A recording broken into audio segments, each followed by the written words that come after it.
Thousands of years ago, while the rest of men prayed to gods, the Valyrians became them. Through magic or sheer will, they mastered the greatest creatures in history.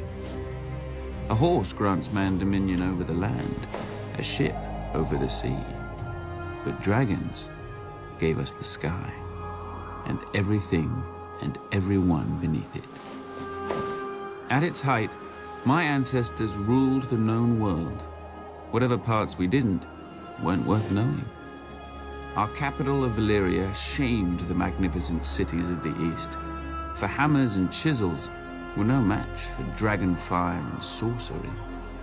It was a city and an empire built to last until the end of time.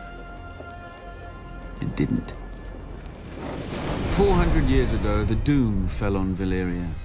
Mountains cracked open like eggs, lakes and rivers boiled, fountains of fire, ash and smoke spewed from the ground, so high and so hot that even dragons burned in flight.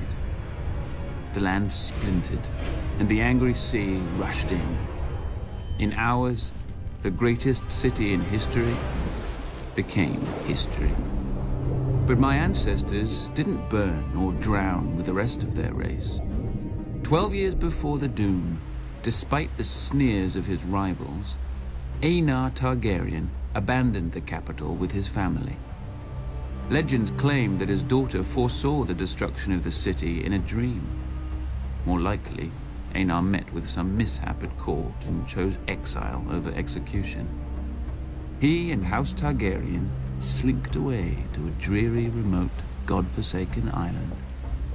Forsaken no longer.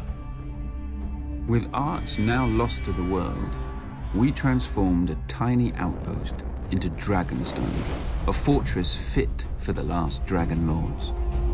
Then Aenar's descendants settled into it like a tomb for their lost homeland. Until Aegon. When he looked east, he saw the past, old, tired, dead.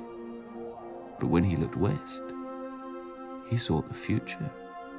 Gold in the ground, gold in the fields, and no dragons in the sky but his.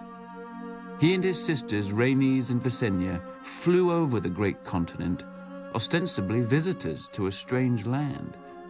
But when Aegon returned, he ordered construction of a massive table carved in the shape of Westeros, with all the notable rivers and mountains that they had seen. A personal map of the Seven Kingdoms, then ruled by 7 squabbling families. House Durrandon held the Stormlands from their seat at Storm's End, due south of Dragonstone. House Hora of the Iron Islands had also conquered and enslaved the Riverlands, and ruled them from Harrenhal, a monstrous castle rising on the shore of the God's Eye.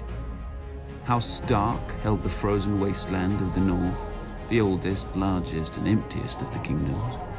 House Lannister held the Westerlands, the wealthiest kingdom, thanks to their gold mines. House Gardner held the Reach, the second wealthiest kingdom, thanks to their crops. House Arryn held the Vale, or rather the Vale held them. The mountains were impassable except through the Bloody Gate, which had never been taken. House Martell held the deserts of Dorne, probably because no one else wanted them. Together, the 7 kingdoms made Westeros, a realm that wasn't yet a realm, ruled by great families who didn't know what greatness was. Aegon would teach them.